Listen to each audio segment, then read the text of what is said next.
El Hospital Clínico San Carlos ya forma parte de la Red Nacional de Centros Comprometidos con la Excelencia en Cuidados, que fideliza el uso de las prácticas basadas en los mejores resultados de la investigación en cuidados.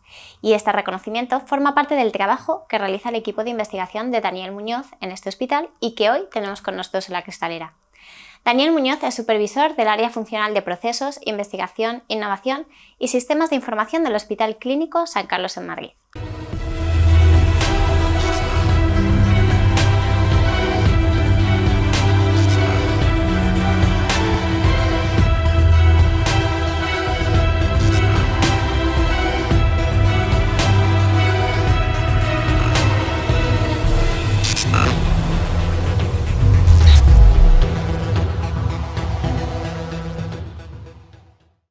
Daniel, buenos días. Buenos días.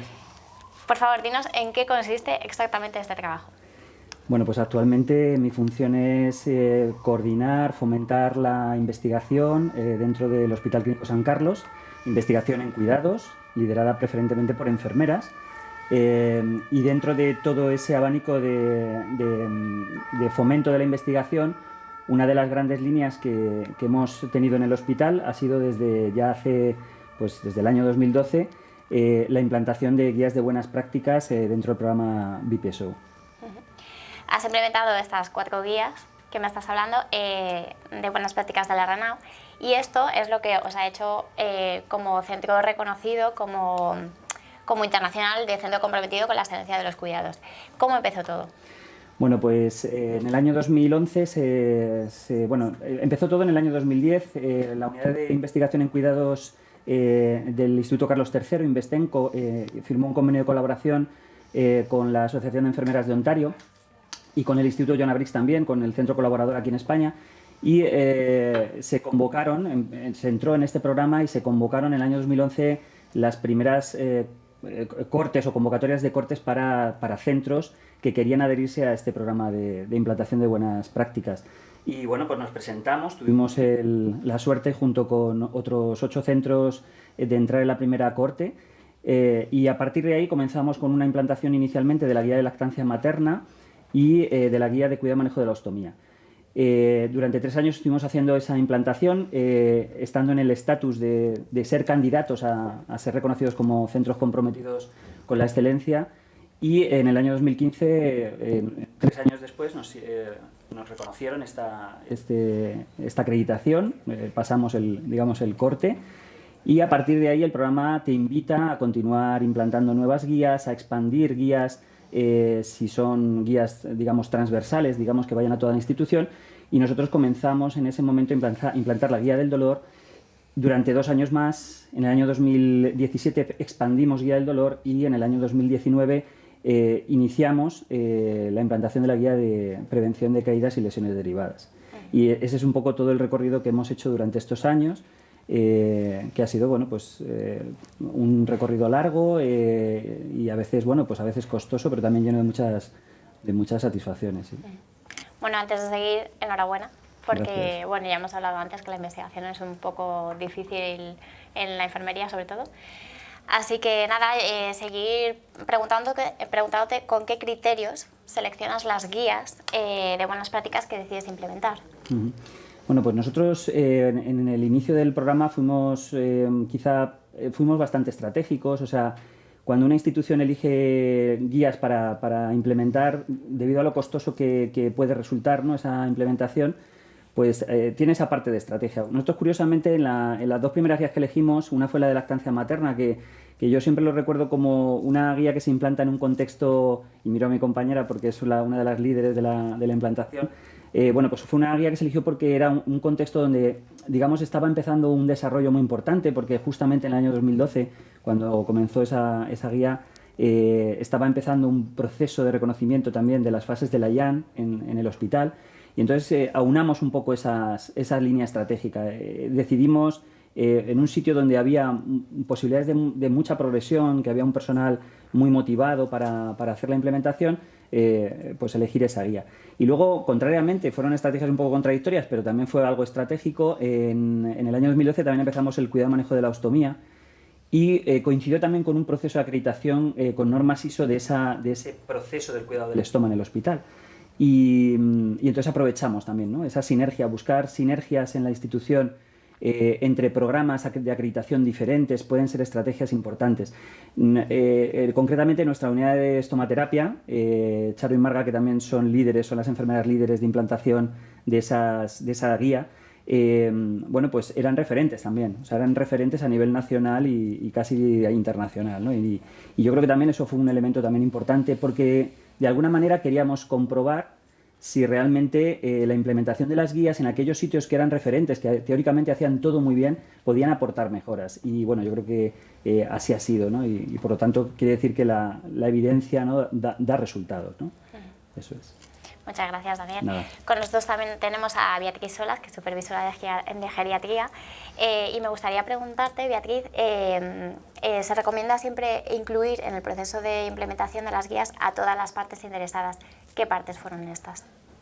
A ver, para comenzar a trabajar en las guías intentamos que sean equipos multidisciplinares. Sí que es verdad que siempre hay una mayoría, son guías más basadas en evidencia para enfermería, pero intentamos que los grupos sean multidisciplinares y se ha intentado en el hospital crear impulsores. Se hace una formación para impulsores de la guía de práctica clínica de distintos estamentos para que puedan trabajar conjuntamente en la formación de las guías. Las guías se trabajan en cada unidad, se hacen grupos de trabajo y cada unidad intenta ajustar esa guía a sus necesidades, siempre teniendo la guía de la RENO de base, pero siempre podemos hacer modificaciones en ese equipo multidisciplinar para que la guía funcione en cada unidad. Sobre todo una guía como la del dolor, que es una guía muy transversal. Yo no entré en la primera corte, yo soy parte de la segunda y en geriatría hicimos cambios específicos para ajustar la guía a las necesidades que nosotros teníamos, porque metimos una escala nueva. Nosotros teníamos un problema, es que la guía se basa fundamentalmente en la EVA, en la escala de visual analógica para valorar el dolor, y a nosotros no nos valía solo eso, necesitábamos algo más porque el perfil de nuestros pacientes en muchos casos tienen deterioro cognitivo, no están conectados al medio, y entonces necesitábamos una guía que pudiera valorar el dolor en un paciente que no es capaz de decirte que le duele. Entonces añadimos a la guía PAINAZ, y entonces hay también otras unidades que ahora mismo la están utilizando. Recalcar que tú coordinas la guía de manejo del dolor, ¿vale? Y la de prevención de caída, que es de lo que estamos hablando, pero también tenemos la guía de lactancia materna, que es la que llevas tú, Cristina, sí. Cristina Nieto, que es supervisora de obstetricia y ginecología. Sí. Y a ti te quiero preguntar qué barreras y facilitadores principales encontraste en la implementación de esta guía de la lactancia materna. La guía de lactancia materna, cualquier programa de lactancia materna, las principales barreras que se va a encontrar siempre es las costumbres previas del personal que trabaja con madres y con sus hijos, la falta de formación y en muchos casos también el arraigo cultural de otras maneras de alimentación que pueden encontrar en la sociedad. En ese aspecto las guías nos ayudan porque nos dan herramientas con las que trabajar. Y en ese aspecto, los facilitadores que nos aportan es maneras de formar al personal que nos ayudan a quitar esos problemas que nos encontramos principalmente con nosotros mismos. Nuestro personal a veces lleva trabajando muchísimos años de una manera que no es la adecuada, pero como es lo que llevan haciendo durante mucho tiempo, es lo que ellos creen que es correcto. En ese aspecto, el trabajar en red, los cursos de impulsores, les ayudan a encontrar otra manera de trabajar. Porque el problema es que la evidencia, la investigación, ellos lo ven muy lejano, no es algo que esté accesible a todos los trabajadores. Muchas veces nosotros contamos la evidencia en enfermería, pero eso lo tenemos las enfermeras, pero muchas veces otros trabajadores, las auxiliares, por ejemplo, que son los que están mucho en contacto con nuestras madres y nuestros niños, no lo tienen tan cerca y ellas tienen una manera de trabajar que consideran la correcta. Hacer entender a ese personal que esa manera que ellas tienen de trabajar, que han usado durante 10, 20, 30 años, no es correcta, no siempre es sencillo. Esa es nuestra principal barrera, pero no es la única, porque muchas veces las madres vienen con ideas preconcebidas que son difíciles de romper. Entonces, nuestra principal barrera es esa. ¿Cuál ha sido nuestro principal favorecedor? Pues que ha habido gente con muchísimas ganas de trabajar, pero con mucho tesón.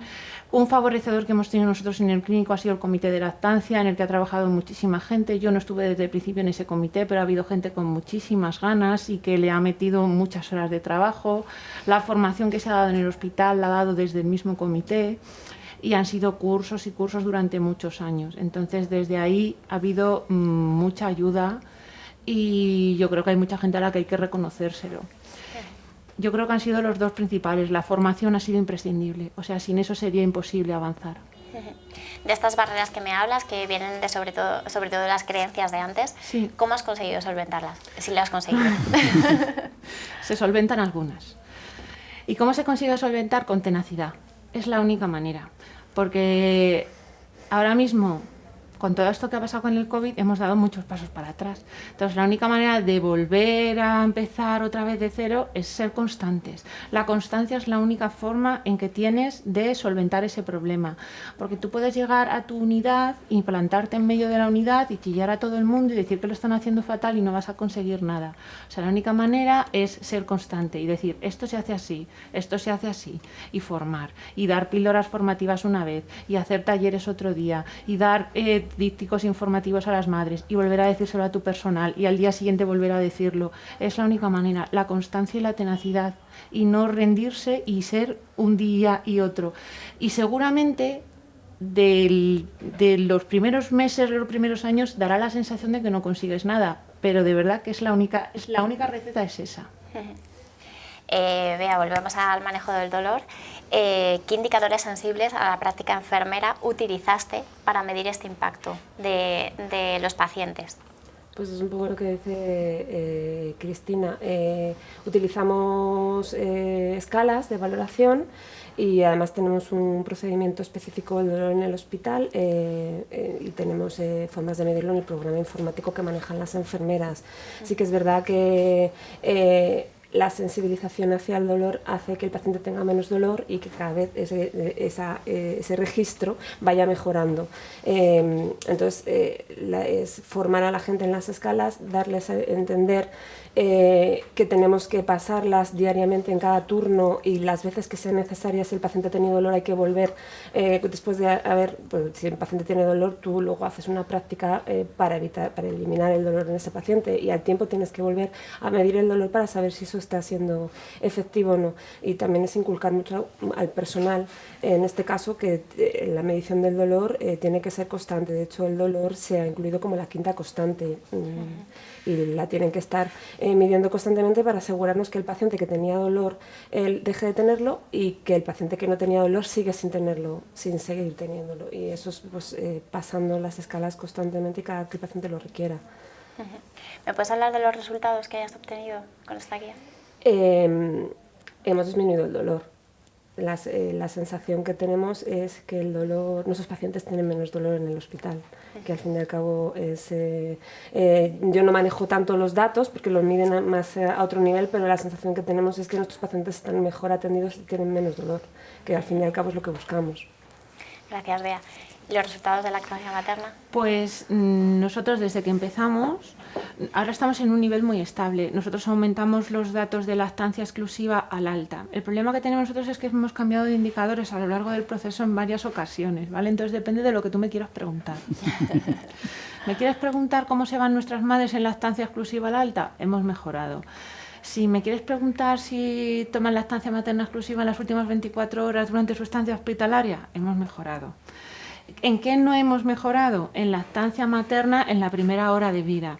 Pero también está bien saberlo porque sabemos por qué no mejoramos. Entonces estamos en camino de intentar mejorar. No mejoramos porque nuestras tasas de cesáreas se mantienen estables. Somos un hospital de tercer nivel con mucha patología. Entonces es verdad que disminuir nuestro porcentaje de cesáreas es complicado. Entonces nuestro objetivo ahora es humanizar las cesáreas. Entonces, pues bueno, la ventaja de medir no solamente es mejorar resultados, o sea, sí, mejorar resultados, pero también saber por qué no mejoras e intentar buscar alternativas. Entonces, pues bueno, yo creo que sí estamos mejorando y sobre todo somos capaces de saber por qué tenemos esos resultados. y bueno, yo creo que está bien. Lo que pasa que ya te digo que nuestros indicadores, como han ido cambiando, porque además nos hemos tenido que ir adaptando también, en este caso la BPSO ha adaptado su guía a la IAN, porque han considerado que era imprescindible. La IAN es la acreditación de la humanización para el parto y el nacimiento. Han considerado que era muy, muy importante que tuvieran indicadores similares, entonces los han ido modificando, con lo cual hemos ido midiendo cosas diferentes a lo largo de estos años. Pero bueno, sí, yo creo que tenemos unos resultados buenos de lactancia materna exclusiva, pero tenemos que seguir trabajando. Bueno, así se mide al final la calidad, ¿no? Se consigue así la calidad viendo los fallos y los aciertos, ¿no? Claro. Daniel, tú como supervisor de investigación del equipo, no sé si tienes alguna reflexión, conclusión o resultado general de estos procesos. Bueno, yo creo que simplemente el hecho de llevar a cabo una implementación y una evaluación, ¿no? O sea, el programa de BPSO, el programa de las enfermeras de Ontario, lo que plantean es una sistemática en la cual el primer paso es, lógicamente, formarte, como hemos comentado, ¿no? En lo que es la práctica basada en evidencia, lo que es un impulsor, son personas motivadas para generar cambios, que eso ya es un punto de partida interesante, pero luego el siguiente paso es esa constitución de grupos donde se hace un análisis de qué pasa en mi unidad, ¿no? ¿Qué es lo que está pasando? ¿Qué es lo que hacemos? ¿Qué es lo que no hacemos? ¿Qué deberíamos hacer? ¿Y cuáles son los resultados que estamos obteniendo? Que esto también es creo que también una de las importantes reflexiones que hemos tenido con respecto al feedback que las enfermeras reciben de lo que hacen, es decir, de los resultados de lo que hacen. Nosotros hemos percibido que hay muy poca cultura de que la enfermera reciba información de lo que hace, del resultado sobre el paciente sobre todo. Ya no tanto de lo que hace, no tanto de los procesos que hace, que eso quizá a lo mejor era algo que tradicionalmente sí que teníamos más registrado como indicador, pero ahora, como decía Cristina, también es un proceso que se está desarrollando, ¿no? De definir indicadores. Estamos ahí terminando de pulir indicadores que lo que permiten es medir el resultado de los cuidados, el resultado de cuidados en los pacientes. Y eso yo como enfermera querría saber cuál es el resultado de lo que yo hago, ¿no? Y esto es una cosa que es un gran beneficio del programa. Es algo que no se hacía antes. El tener datos objetivos que demuestren estos resultados a la enfermería nos da herramientas y nos da, digamos, un poder de cambio en las instituciones sanitarias, ¿no? Yo siempre he sido un ferviente creedor o creyente en que realmente los datos, o sea, cuando tú demuestras las cosas con datos, eso es irrebatible, ¿vale? O sea, otra cosa es, bueno, pedir, pero cuando tú tienes datos en la mano y dices, mira, es que lo que hacemos produce beneficios, eso nadie lo puede rebatir, ¿no? Yo creo que es la mejor herramienta para hacer progresar a nuestra profesión.